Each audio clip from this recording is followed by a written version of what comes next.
and welcome.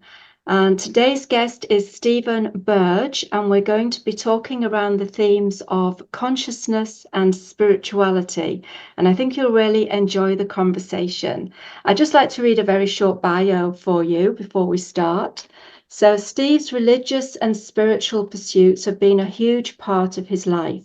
And we will learn about his journey, which led him to a highly significant moment in 2016 when he was listening to a recording of some spiritual literature. He realized in just 10 to 15 seconds that this is what he had been searching for perhaps lifetimes, and we'll delve more into that during our conversation. He currently lives with his wife near Salt Lake City in Utah, and he's pursued quite a few different careers, including working as an attorney, a college professor, an elected government official, and as the father of 4 children, he also undertook a role as a fatherhood education coordinator. So welcome, Steve. So nice to have you here. Perhaps we Thank can you. start at the beginning and your early childhood. Were you brought up in a religious or spiritual environment? Well, not in a traditional way at all. My dad was a scientist from LA, and my mom was from Phoenix, and here we were in eastern Utah in a small town.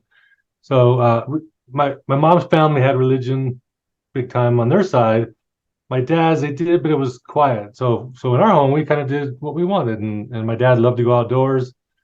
And we fished, we camped, we hiked, we did lots of things like that. So we didn't have time for church, and so it just wasn't. My dad wasn't into it. He was but I only pause on the spiritual side. He was a naturally spiritual person, but he didn't ever present that. He was just kind. He was always a good listener. He talked about the universe and stars. He was an astronomer as well, and so for him, he had this big view, but it wasn't a church view at all. Okay. So as a child, did you believe in God? Did you believe in a higher power personally? I, my grandparents on my mom's side, they definitely wanted to make sure we got involved in, the family religion on that side, and so they'd come, and my brother and I would, my grandpa would buy us like a little model car if we got a haircut and we went to church and stuff. So there were rewards sometimes that we thought, oh. But I remember one of the first times it dawned on me, or at least like this is from my memory. I was in like a junior high, and something came up, and I remember my mom once said to me, she said, if you ever need something, you just pray, just ask God for help. I remember one time it came up, so I thought, I remember doing it consciously, and sometime, maybe it was, late, 6th grade or something, I'm not sure, but I just remember doing that and thinking, okay. So at that age, I started to build a relationship with what was ever out there, and I kind of always had that. It was just always in my mind, even if I wasn't doing church or reading scripture and stuff. I Hmm. felt connected to something that I thought was the God. It was God. Right. Okay. So it was there, but kind of in a loose, general sort of a way. Yes. Yes. So what was the catalyst then that actually propelled you into this spiritual quest? As you say, it's been your lifelong journey. What do you think sort of made you sort of look more closely into this? Well, yeah. I mean, so back, my grandparents made sure I was baptized at age 8 in the LDS faith, the Mormon faith, and so that was, I'd go so I could get baptized, and I'd attend a few times, participate in some of it. They had this thing called primary, and it was on Tuesdays or Wednesdays, and we'd sing, and I could come after school and go in there to the church. It was a half a block away. And, then when I was 12 or different ages, I mean, 12, 14, there's little things that could happen. Maybe my grandpa might interject and see if I got the priesthood, the Aaronic priesthood as part of the church. And so I would go, and I'd go for half a year or so, and then I'd just disappear again. So I wasn't really into it. I was just kind of, I guess in some ways keeping my grandma and grandpa happy. So Okay. yeah, I mean, there was rewards sometimes, and they were really good people. I'm not saying anything negative about them. They were fantastic, salt of the earth people, and so it was Mhm. easy to like them and to want to make them happy. Yeah. But my parents, they would go and they would let me do that, but they didn't own that. They weren't pushing me at all. So, Mhm. but I grew up in a neighborhood in, as I said, in eastern Utah, where I had tons of great friends from, the time I was born to the time I left in my early 20s, and they were there, and there were a lot of them. And so, in a lot of ways, I had 10 to 15 regular friends, in my life every day on the same street, within a few blocks through school. And it was, and so basically all of them, minus maybe a couple, were active Mormons. And so in high school, I kind of went a wild path, which by modern standards was pretty tame, but, it wasn't church. And then, but my junior year in high school, this is typical in my life. All of a sudden, one day, I'm feeling something, and I'm talking to my friends playing. I played basketball, and we were practicing, and we were talking, and it kind of came up like, it's like something tells me I had to go back to church.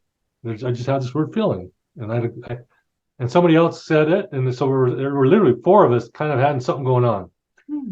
And and looking back at it, some friends said later there were prayers happening and things like that to pray for their friends, which Mhm. is a wonderful, nice thing to do. Yeah, So definitely. So I you were kind of surrounded where a lot of your friends, went to the Mormon church. So you were kind of Yeah, becoming gradually, immersed in that faith, as it were. Mhm. yeah, yeah. And even if I didn't go a lot on Tuesday nights, I could go play basketball when I got to be a teen. So playing ball, hanging out with my buddies, So it's in that respect, it's kind of a natural. Going camping as a Yeah. scout, doing scouting. I didn't do very well in scouting. I was a tenderfoot. That's kind of like the lowest level, but I did a lot of camping. And my dad was an Eagle Scout, interestingly, from California. His parents were Methodist, and Oh, so he supported that, but he didn't ever push that on me either. So okay. Yeah. anyway, yeah. So that week that it kind of came to me that I'm going to go back to church. I Mm. remember I went and talked to the LDS bishop, which is the leader of that neighborhood, so to speak. One of my friend's father, and I said I'm going to start going back to church, and I said I want to go on an LDS mission. I think probably floored him. I was surprised I was saying that. I was 17. Yeah, I would have been about 17. And I was like, wow, I decide fast on stuff like this. I had never said those words in my life, and all of a sudden I'm committing to go 2 years away to some place where I'm sent, So when I'm is it 19. so for people who don't know much about that sort of church and that way of doing things, an LDS mission, from my understanding, it's where you go away and you evangelize and try to get other people join your church in a Yeah. different country. Yeah, is that what you Different did? country or a state. It could be any state in the Okay. U.S. Mm, because the headquarters are here in Utah, so you're mm, kind of sent out, but people from all over the world, yeah. So I'm all of a sudden talking about that within days, and so yeah, I mean it's that much. So my life kind of changed on a dime. It's like, all right, now I'm doing church, mm, and so I started doing that, and it was it was there were so many great memories, and now I'm with all my buddies, and not only am I their buddy and hanging out and playing sports and neighborhood stuff and going to Tuesday basketball, but now I'm planning on a mission. And so you get your suit on and your tie, and you go, and you at yeah. one age you can pass the sacrament. That's 12, and then 14 you can prepare the sacrament and break the Mm, bread and stuff in the water, pass it out, yeah. and do different things. And then when you're 16, you're a priest, and you can bless the sacrament, right? Based on the New Testament teachings that people read in the New Testament about the water, no wine, but Okay. and the bread. So Yeah. yeah, so I've started doing all that, and so now I'm in deep, and my Mm, friends. I remember I had one time I started. My nature is okay. I'm going to study it, so I start reading the Book of Mormon, the book, mm, and I read all these, Jesus the Christ and all these different books. And I'm just in. And one of my friends, we were one time playing softball or something, and he was not a member. He yelled out, "All right, Brigham Young, you're up." The Mormon leader, Brigham Young. And I thought that was cool because I used to carry around my books because I was going to read. And I was, if I'm going to do something, I kind of dig in. yes, I So think in the Mormon, if I'm right, in the Mormon Church they have not just the Bible, but other books, don't they? yeah, yeah. So Rules and yeah, I mean, regulations and other kind of books. There's a lot to do there. Mm, yeah, Book of Mormon, Doctrine and there's the mm, Bible, the Old and New Testament are part of it, the King James version, and then you add to it these modern day scriptures, as they would call them, And then, so for me, I was starting to read all these things and read them through because again, I was in, so I might as well go in all the way. Right. That's kind of what I did. And so I was, so here I am, 17, 18. A real lot to study and take in, but you're up for that challenge and you were going for it. Yeah. So Yeah. would you say that throughout all of that, through your experience, doing missionary work and studying, did you find that you were able to get, let's say, an experience of the living God, more than just the written words? Would you say it was becoming more real to you experientially? Yeah, I mean, as I dug in and started praying every morning, every night, and I'd fast. Part of religion is fast once a month. You don't eat for 24 hours, and I'd do that. And there's a lot of discipline. You're not supposed to swear or eat certain kinds of food or drink alcohol, and no smoking and stuff like that. So you're living very disciplined. In a lot of ways, you're very clean, Yeah. right? And Yeah. and you're still a human being, of course, but you are trying very hard. So for me, it was a joyous time. I was happy. And the teachings, there's things I don't agree with today, and we can talk about that later. But by and large, it's family oriented, and there's a lot of positive things. And so, yeah, I was a willing follower at that point, and I was in deep. Okay, so you felt at that time it was something very positive in your life, and although there was a lot of discipline there and perhaps some rules and regulations around you can't drink alcohol and you can't do this, you can't do that, it was nevertheless you felt beneficial because it was leading you to lead a disciplined, clean life, a clean lifestyle. Yeah, and I'll just interject it here. I go on a mission. That's the epitome to talk about discipline and rules and regulations. I end up in Chile, in South America, in Santiago and northern Chile. There's a big mission. We call them a mission, and so I covered quite a lot of turf. But there, you're getting up. I got up at 6:30 every morning. Try to go to. I was in bed by 10:30. I was kind of a rule follower too. So, and I had opportunities to do some leadership and to baptize people and go preach, knocking on doors. So it was talk about a growth experience. You're out there doing it, and some people aren't happy to see you. Yeah. And I remember I have a vivid memory of one where it's like, I knocked on a door and someone I said, "Hey, we're from the Church of Jesus Christ of Latter-day Saints. That's the full name, and we're missionaries. We'd like to teach you. Can we come in?" "No, I'm Catholic." And I thought, so I said these words. I don't know, it's popping in my brain now, but so what if Jesus came down and told you that this was a true church and you should listen to us? He looked at me and said, "I'm Catholic." I thought, "Oh, okay. Well, thank you." And he was rooted in that. I always thought, well, gosh, that doesn't make sense. If Jesus came, why wouldn't? Anyway, as a young 19-year-old with a lot of gusto, I thought that might work. It didn't work. No, okay.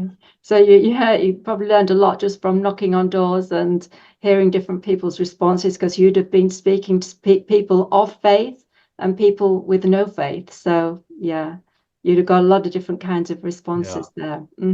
So you obviously you stayed with the Mormon Church for a long, long time. I think, did you say something like 30 years you were there? So you obviously progressed through the ranks there.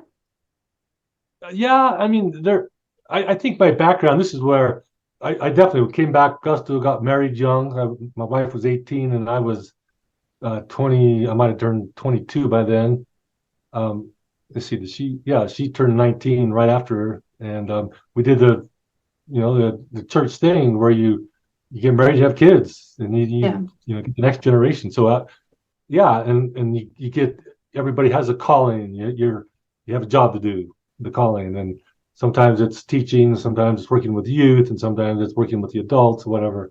So yeah, I was in deep for all those years, and my wife and I had children almost immediately. 9 months and a week or so after our wedding, now we're parents, because that's kind of the expectation. And so we did it all, for all those years. And I tried to read and continue to kind of follow that discipline. That there's that, I don't know, for lack of a better word, that there's a fanatical side of my nature where that's what others might say, but to me it's just when I have a passion and I have an interest, I want to know about it. I'm going to dig in, and so to me it was just my passion for a long time. So, but obviously it doesn't last because I know you don't go to the Mormon church anymore. So, obviously something was stirring within you and some changes occurred. Can you explain what it was that you felt drew you away from there after being so heavily ingrained into that faith? Well, yeah, I mean, one, I just the more I studied and as I you start to see things, the Olympics, you Winter Olympics for the world were here in Salt Lake, and you're exposed to different things, and you start to see, and then as a young lawyer, I went to law school and became an attorney. You have experiences, and some of them, in your own community, where you see that people aren't always as they seem. You get a little bigger sense of the underbelly of society, and that it's out there. And then I run for public office, and I get elected, and of course you're in another layer there, and sometimes once you run into things, and you're thinking, and by the way, the Olympics, I probably put it in a bad order. That's early 2000s, and then all this other stuff leading up to that. So during these years, I'm experiencing life, and I'm seeing the good, the bad, and the ugly, and I've got kids, but I'm also thinking and reading other things, and I'm wondering, is it true there's only one true church? Is that true? And is this the one? And so I started to question that a little bit quietly because I couldn't do it openly. There was a lot to lose. If you're suddenly an X or something, it's or inactive. Those are difficult things. And in the community where you're known, my hometown, I moved back there. My wife and I came to the university up here, went back after some time and practiced law down there and lived for 12 more years. So I'm in my hometown. Some of my friends were there, some were gone, but my parents were well known, and I'm a public official. So I felt a lot of pressure in thinking, man, I'm not sure. So I started to, it's part of it. Part of the transition is there's a little bit of a front. It's like I wasn't 100% in, but I didn't know what to do. It's like, what is happening? So there was a shift taking place. Yes, you had a few doubts. You had a few questions that needed to be answered. Yeah. So you were in kind of this sort of limbo, not quite sure which way to go. Yeah. So that then what happened? Well, I mean, it's not the only catalyst, but I think it's a good symbol. Is 2004. I was definitely. I'd been elected.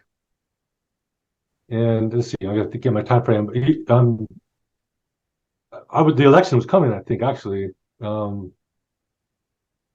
time frame doesn't really exactly matter, but so in December of 2004, I wake up one morning and I'm literally, something just says get a piece of paper and pencil and write. And I had never had something that direct, and it's almost like I just, and it was me thinking, I'm not saying there was a voice, it was a clear guidance. And so I got a piece of paper, I wrote fast as I could. And when I finished, I'm like, what is this?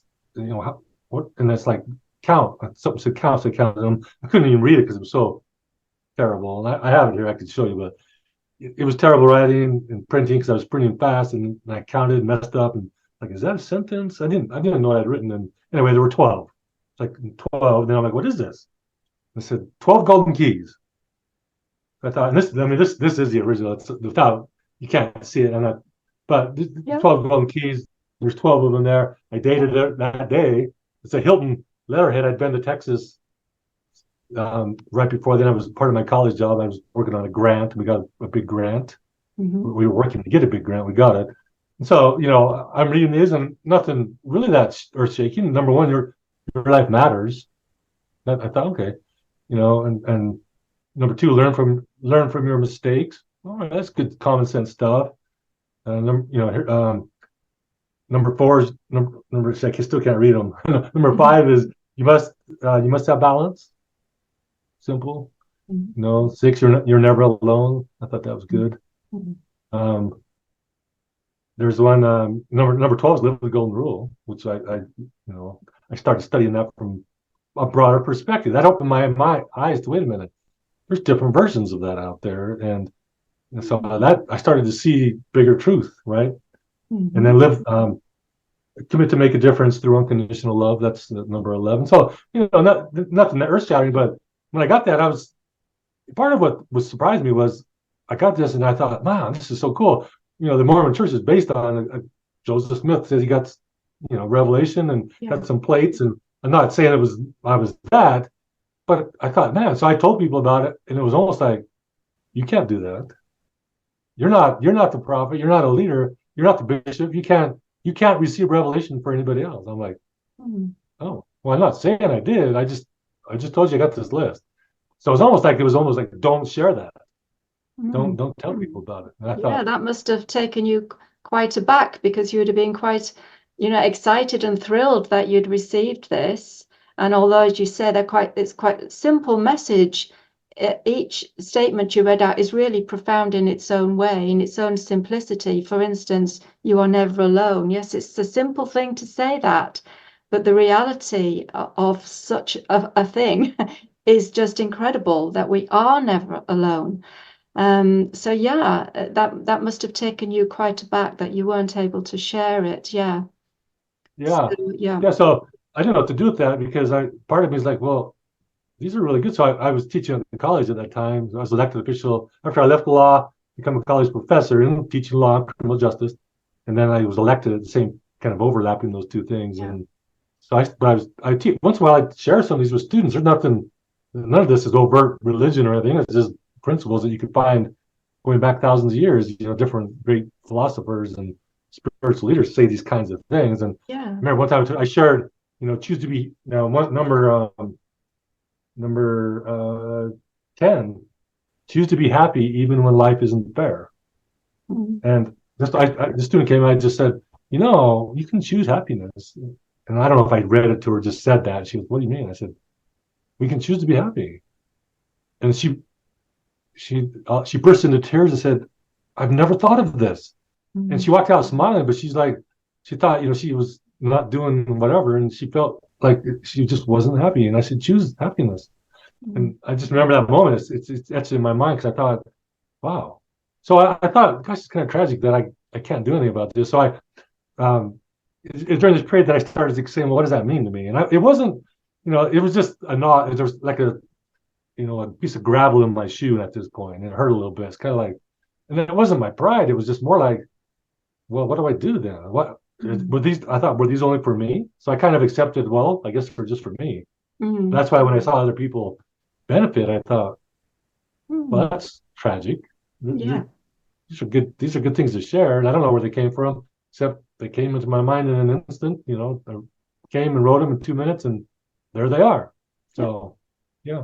So I started work on me. I don't know if you had a follow-up question, but yeah. So that must have been quite a bit of a turning point for you then, after that special experience, and it not being, warmly received by the church. Yeah. So obviously there were a series of events, things like that then moved you onto a different path. So where did you go from there? What happened next? well, and I'll just say this: even the year or two before that, here I'm in public. I'm seeing stuff. I realize not, as I said, not all is as it seems. So there was shifting going on, and I probably, I think my wife told me that one time the leaders came and talked to her, like, "What's wrong with your husband?" during this period. Like, I'm like, what do you mean? She's like, he kind of, I don't know what to say exactly, but he's like, he sometimes says what he's thinking. He sometimes has his own views, and they don't match, the church. And so when I teach, it's like they're wondering, like they were worried about me, like I was too independent, and that, bringing up all this and office, and I was a Democrat, not a Republican. Back, not that it matters. It's just one's conservative, one's viewed as a little more liberal in the United States, right? So political parties, and so I was on the wrong party and stuff like that.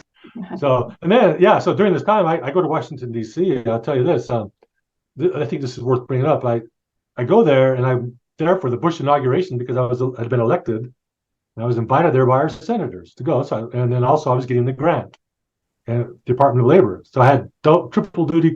I was there for multiple things, and I went out there, and after the inauguration, something told me to go see the Thomas Jefferson Memorial, and I thought, well, it's cold, and to me, I could make the drama. But so I walked down there from the the area outside the Capitol, and And I walked in there, and it's kind of, it was kind of like I was supposed to look up above Jefferson's head. And so I looked up there, I looked and I read it, so this is now 2005. It's like, it says, it's etched in stone above his head in the art all the way around. I swore upon the altar of God eternal hostility against every form of tyranny over the mind of man. And I wrote it down, and I thought, whoa. So as I walked out, and here's my brain, I heard this, is like 12 golden keys are a remedy against self-tyranny.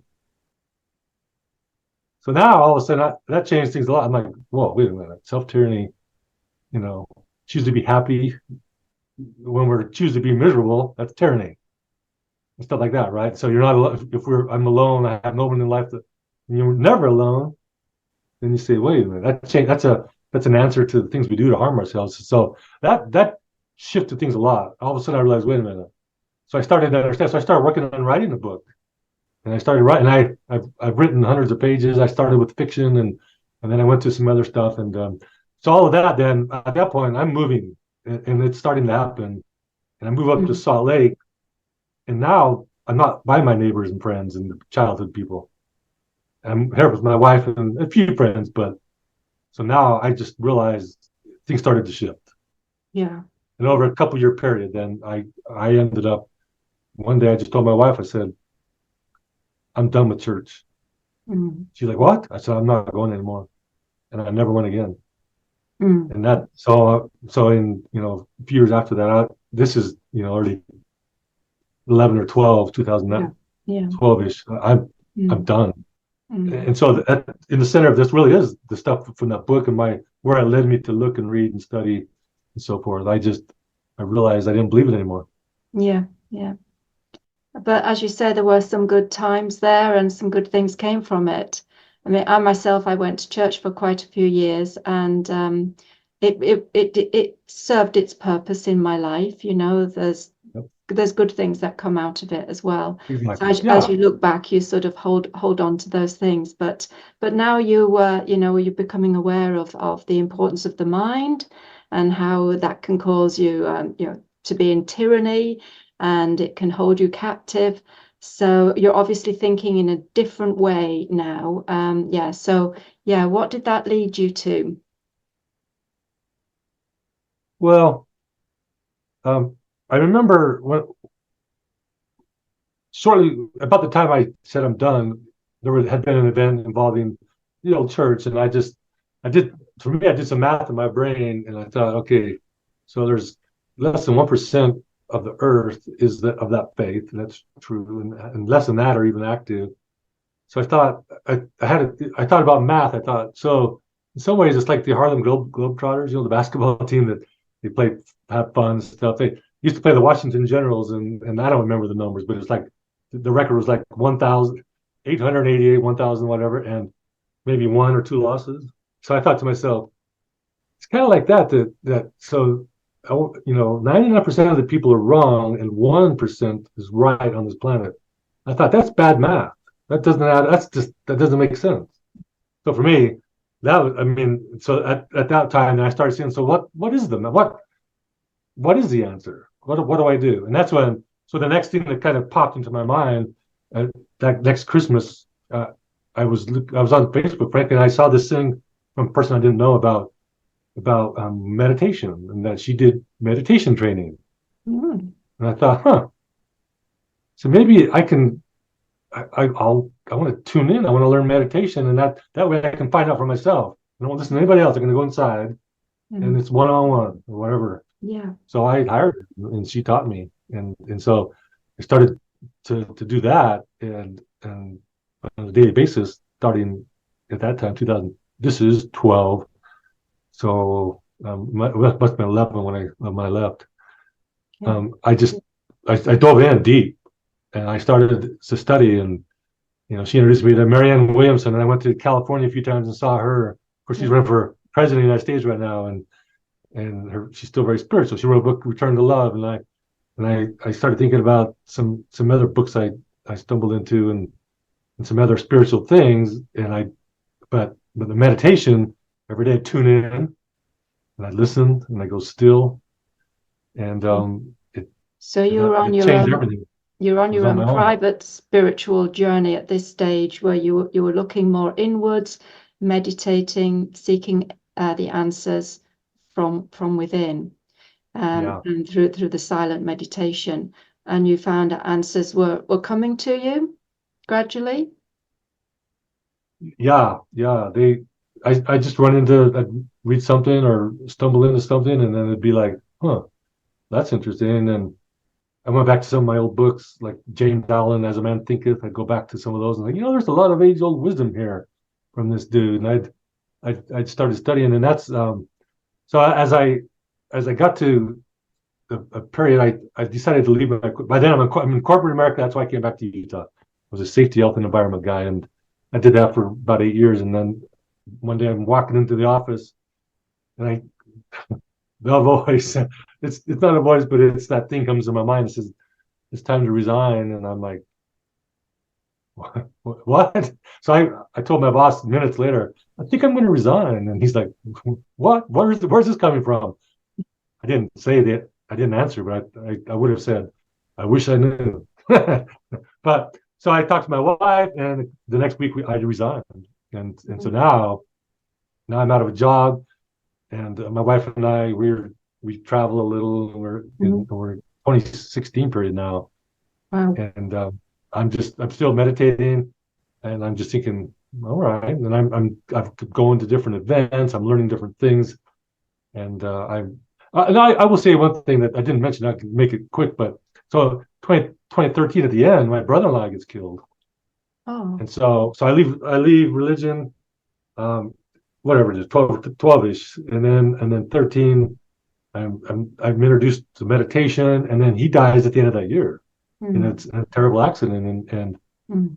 and at that moment, look, without every detail here, let's just say a friend of mine called me and said one of her friends is saying that my brother-in-law wants to talk to me. Now, my brother-in-law was atheist, and I thought, who? Mm. What do you mean? So, without all the details, I'd never ever encountered this before.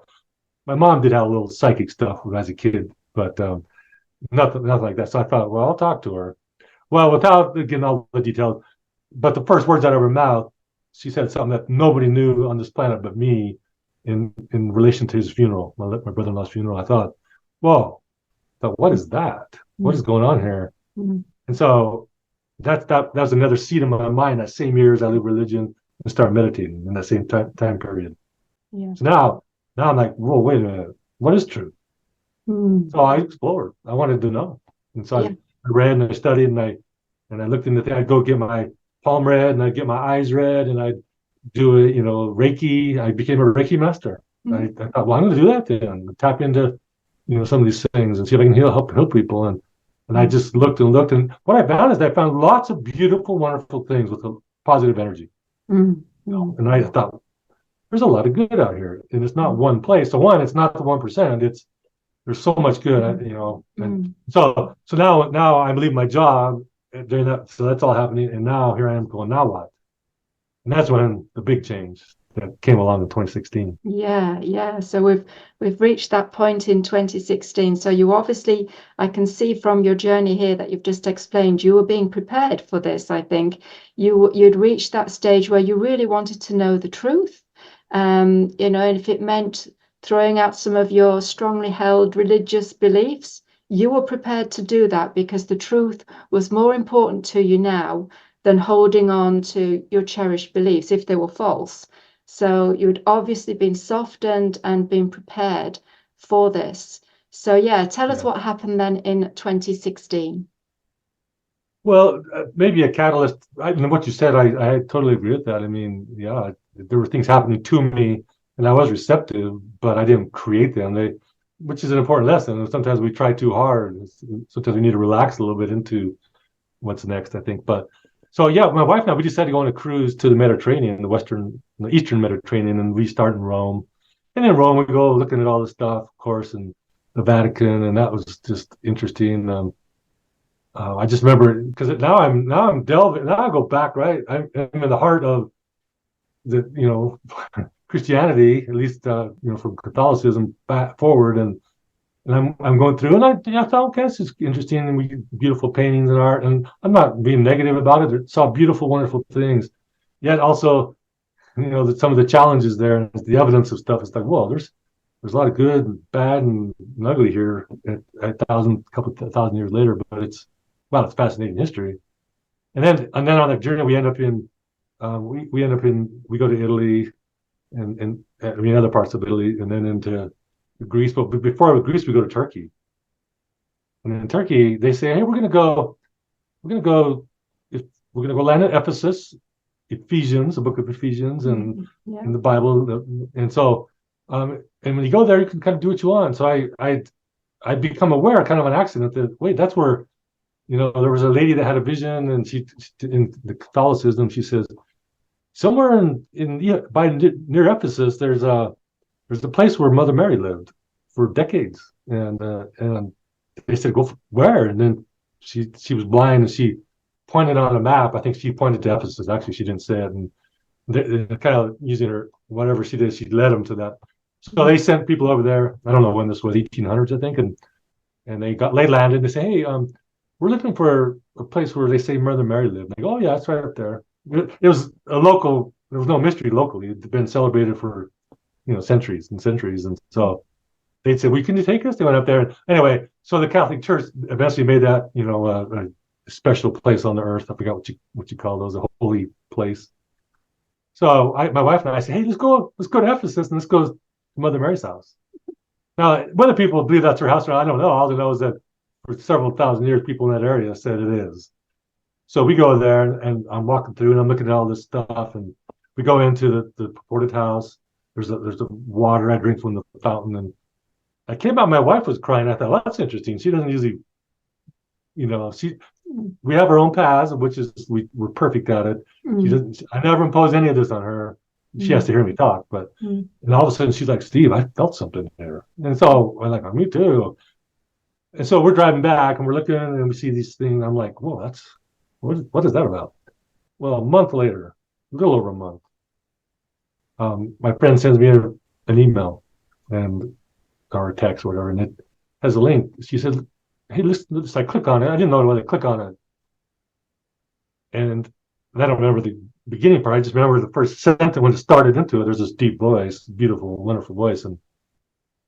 And I just happened to have it here. So I thought, I'll read you the first words. This is what I heard. Okay. And I'll tell you what happened after this sentence. Okay. So it says, I, the Christ, take this opportunity to speak directly to you.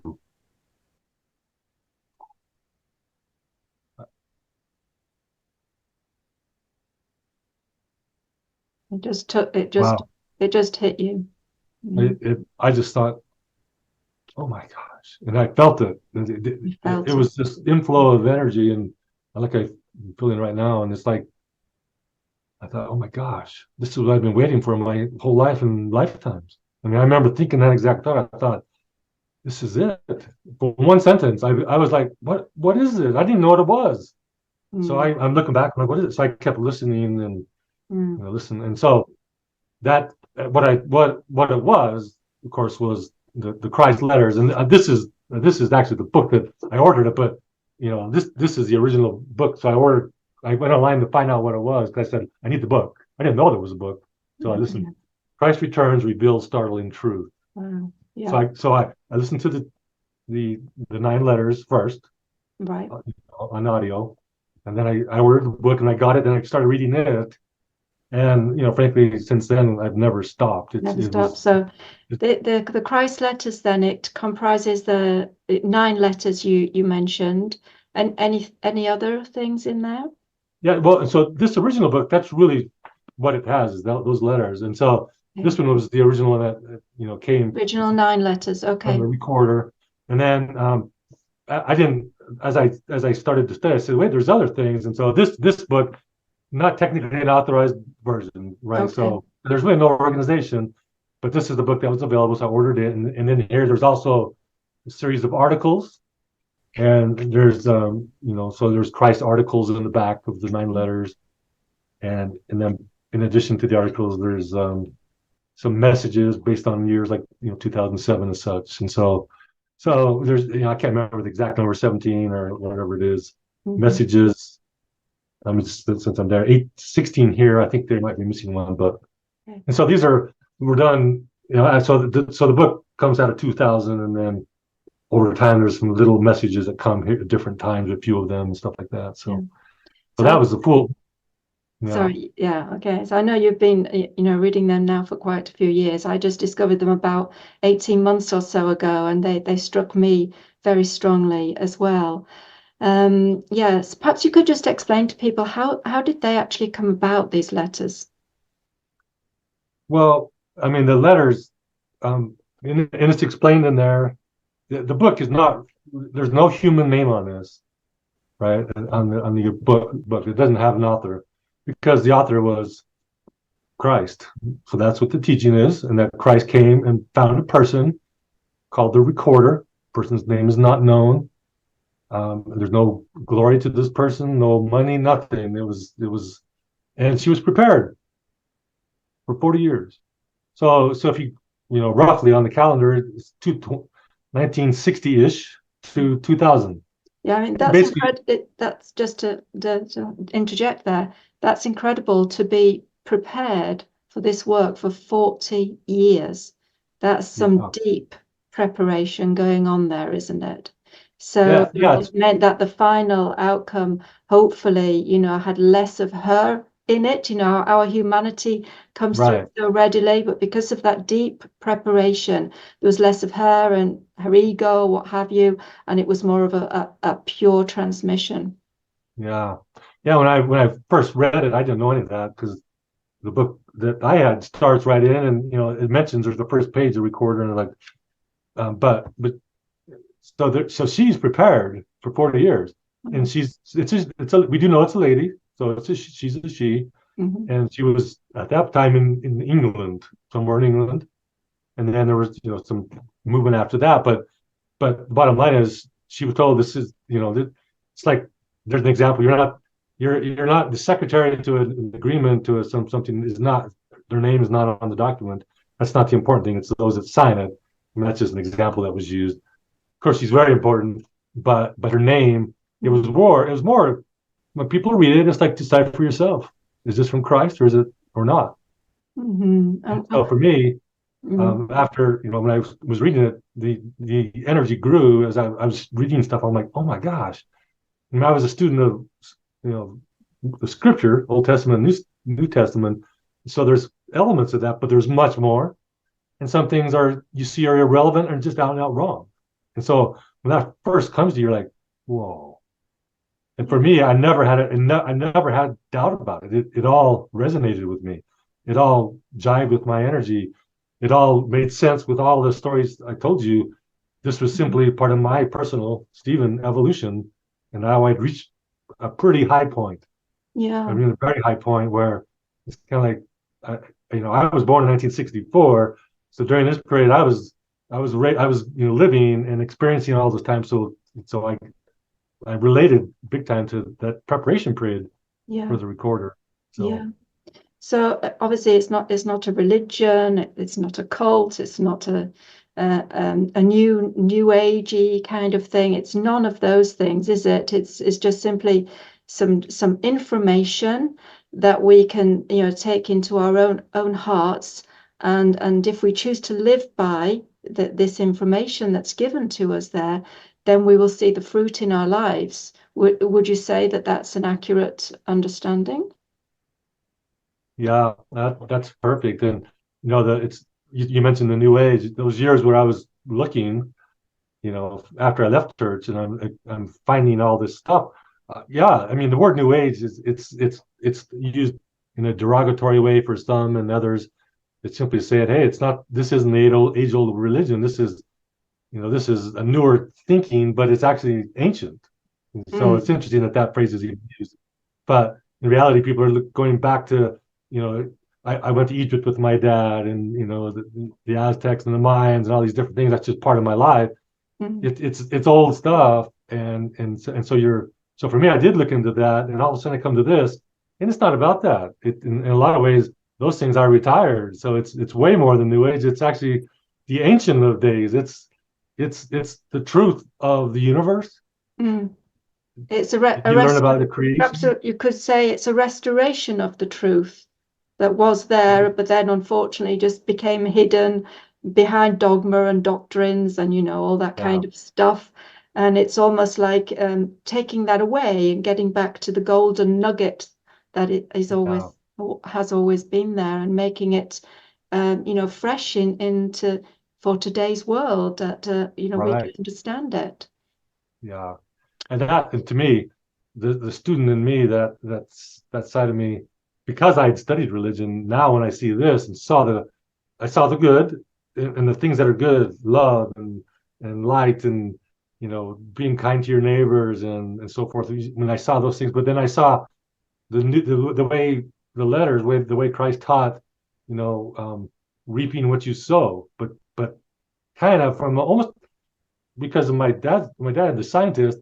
I got the scientific side of it, electromagnetism, and it's not science, but it's just all of a sudden it's like, well, wait a minute, now I get it. It's almost like for the first time. We're, the one thing the Bible doesn't really have is what happened in the wilderness for 40 days and 40 nights. What happened? Well, the details are in here. And that's when that got, I have to say, letter one, within a few pages, and two, I'm reading about, this this period of his life where he goes off and he has this experience in the wilderness, and that's when he learned what is God or source or the universal, or the name. There's different names, of course. What is that? And what are we? And who are we? And how are things created? And all of a sudden, Christ is showing that that's not in the Bible at all. And to me, that was manna from heaven. And I thought that made sense. I'm like, oh my gosh, I've always known that it was out there. There had to be something that explained that. Why was that left out? That he was tempted of the devil. That's about it. Oh no, he was shown truth in its biggest form, and so the book jumps right into that in a way that's life changing. Yeah. So So what really happened to him when he went off into the desert for 6 weeks or so? Yeah, that goes into the detail there, mhm. and how this brings into play your meditation, because that's what he was doing, wasn't he? In the desert, getting away from the crowds and quietening his heart and his mind and trying to get in touch with his source. And he had this massive revelation, which he was able to then, share with everybody. It wasn't always well received as it is not today, but for Yeah. those whose hearts are softened and ready, then they can receive it and then reap the benefits from it. So I agree with what you say about the science. I think this is what's so fascinating about the letters, is that it's a real perfect blending of spirituality and science, actually understanding why things work, not just saying do good to your neighbor, love your neighbor as yourself, but and why you should love your neighbor as yourself, what will happen if you don't, and what will happen if you do, on a sort of scientific stance.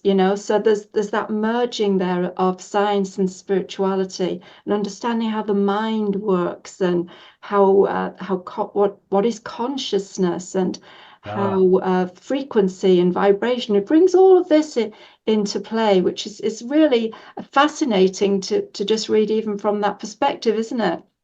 Oh, that all of that stuff. At first, I'm like, because I had studied some things, I found there were some current authors, and you go back even to the 70s and 80s, you see people starting to write stuff about this.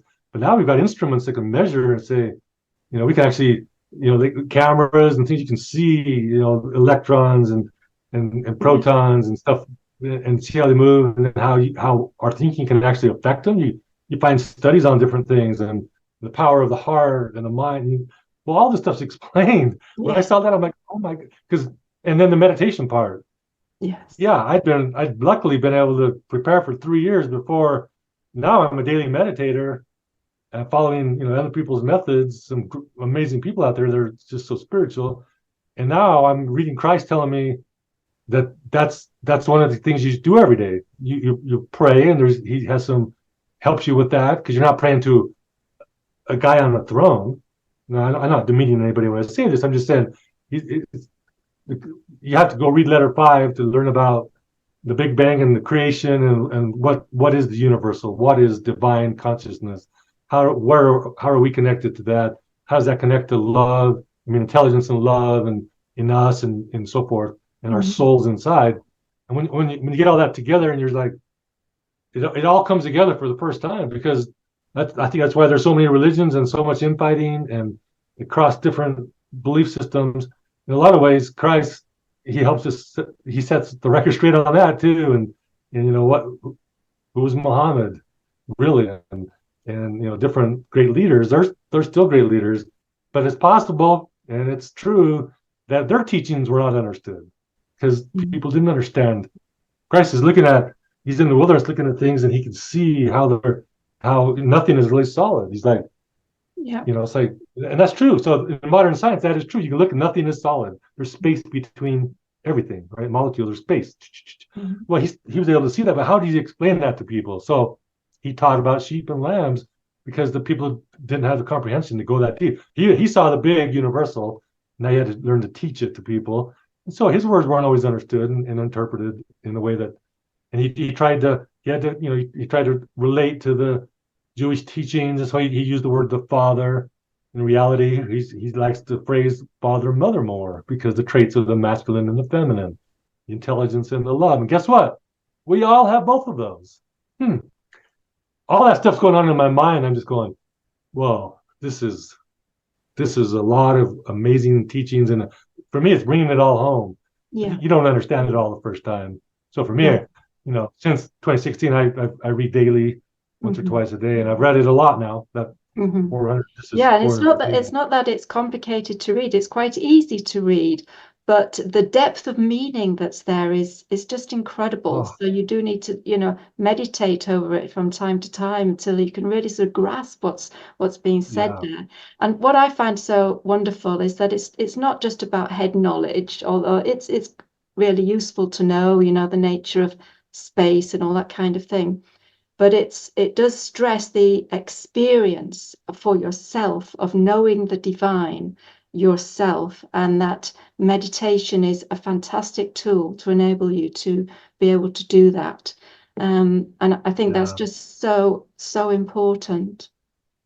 Well, and if you go back and go walk into a bookstore, and you'll see all these, you know, you see the older stuff and you see some newer stuff, and you see people pushing back on all this, like we're all new age and it's the dark side stuff, right? And that's how the history of the world's been, and there's always people that don't like it. They want to go back to the old rigid way, and that's, you know, that's fine. I respect it all.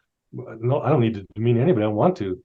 But when you see it laid out in a way that's clear and concise, and you start talking about ego, and you see all this, you see it in psychology, and then you see it studied in science, and then you start to hear people spiritually talking about, you know, you meditate and you try to, you know, you got to learn to control your ego. It's, you know, get out of your selfhood and invite the divine in, source, light, right? And there's lots of different ways people do that today, but that's part of the thing. The evolution is, as a planet now, many people have left traditional religions of many kind. There's not one religion that's immune from this, not one. And they found things. It's often one-on-one with them and whatever they've made contact with, or a small group of people, and they're studying and they're learning these kinds of things. Well, all of a sudden there's a book now that lays it out from A to Z in a way that nobody on earth has. And so this is the book for the next 1,000 years. It's the book. It's the most accurate book on the planet. It's powerful. It teaches us who we are, what our purpose is. How do you shed your ego? How do you invite the source, the divine God, into you?